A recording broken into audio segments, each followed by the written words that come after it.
Ağaçlık yaparsın.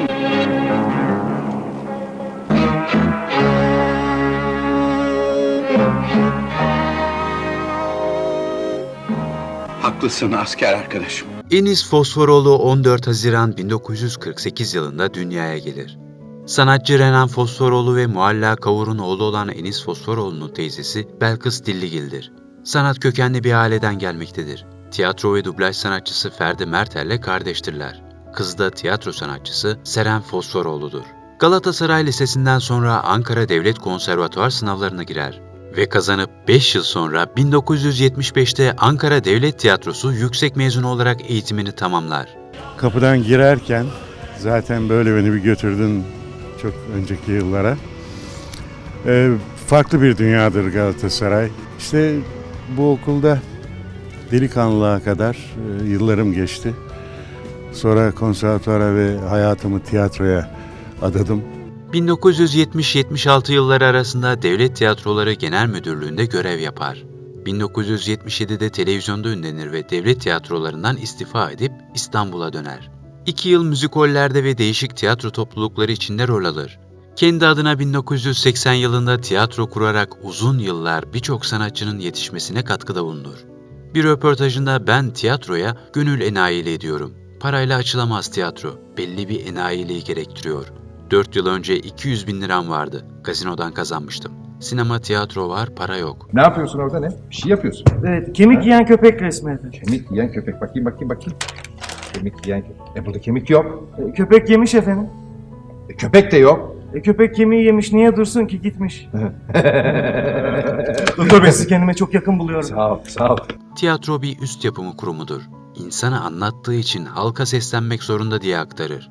Oyunlarından bazıları Düğün, İsmail Nasıl Büyüdü, İşte Bu Evlilik, Aceleci Kale, 81'de Neler Oldu, Turizm Patlaması, İkiz Kardeşim David, Buzlar Çözülmeden, Duvarların Ötesi, Kanlı Nigar, Bir Kadın, Bir Erkek, Bir Çocuk, Ben Oyuncak Değilim, Şıp Sevdi, Gözlerimi Kaparım Vazifemi Yaparım, Deli Emine, Ayyar Hamza, Seferi Ramazan Bey'in Nafile Dünyası, Beni Siz Delirttiniz isimli oyunlarıdır.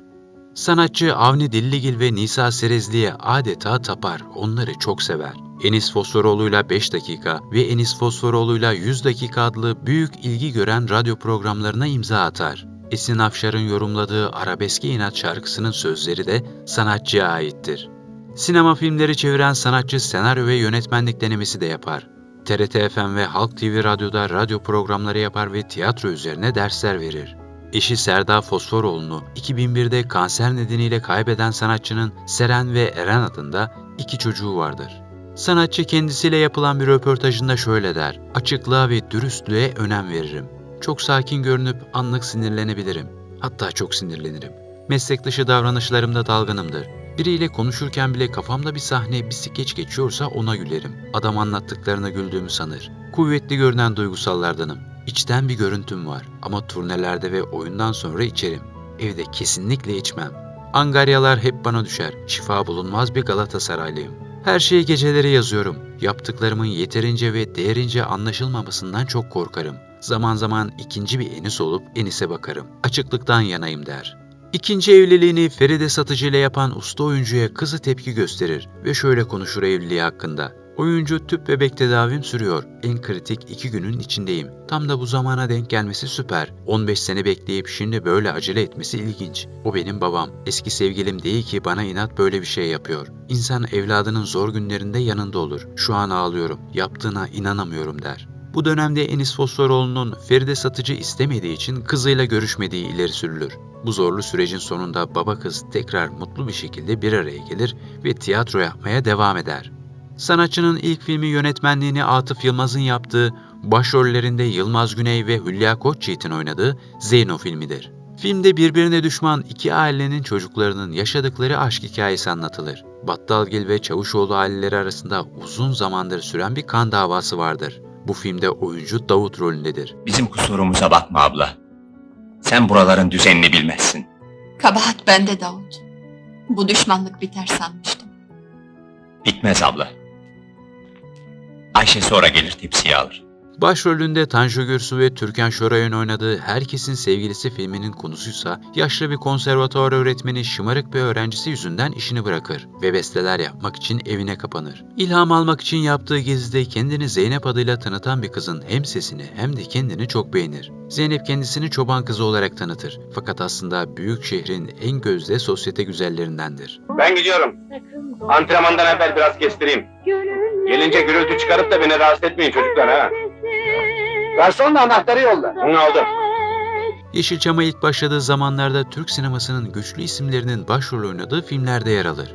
Çoğumuz onu her gecenin sabahında başımızı döndüren Ferdi Tayfur'un Canan Perver'le başrolünde olduğu Derbeder filmiyle hatırlarız. Burada Ferdi Tayfur'un asker arkadaşı Tarık rolündedir. Filmde arkadaşı Ferdi'ye 5 lira atarak al haşlık yaparsın dediği sahne çok meşhurdur. Halk arasında Ferdi'ye 5 lira atan adam olarak tanınmaya başlar. Al harçlık yaparsın.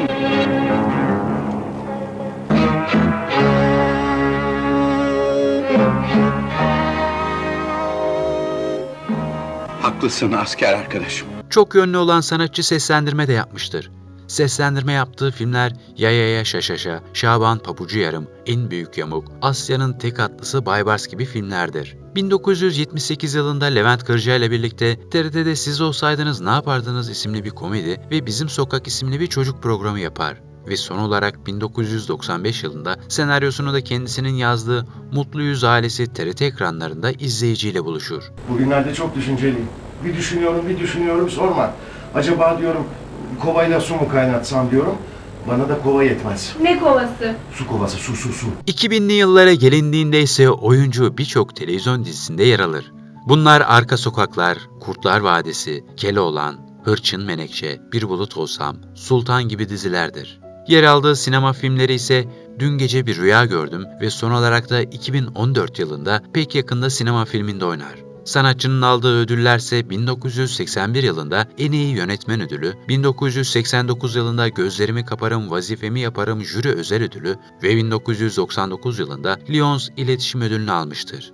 Sanatçı tek kişilik yaptığı gösterilerle kazandığı paralarla İstanbul Kadıköy'de bir tiyatro kurar. Birçok tiyatro öğrencisi yetiştirir. Her zaman özgür ruhlu olan sanatçı hedefinin para değil, güzel insanlarla buluşmak olduğunu söyler ve dünyayı dürüstlüğün kurtaracağına inanır. Sanatçı 22 Haziran 2019'da Büyükada'da evinde geçirdiği kalp krizi sonucu 71 yaşında aramızdan ayrılır. Kendisini saygı ve rahmetle anıyoruz. Çok dik bir adamdı.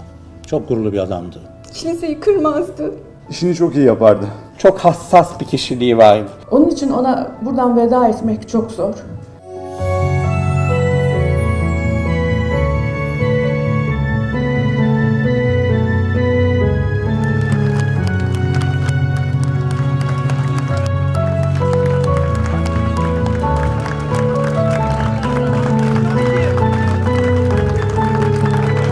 Bir videomuzun daha sonuna geldik. Diğer videolarımızdan haberdar olmak için kanalımıza abone olmayı ve bildirim zilini açmayı unutmayın. Sağlıkla kalın.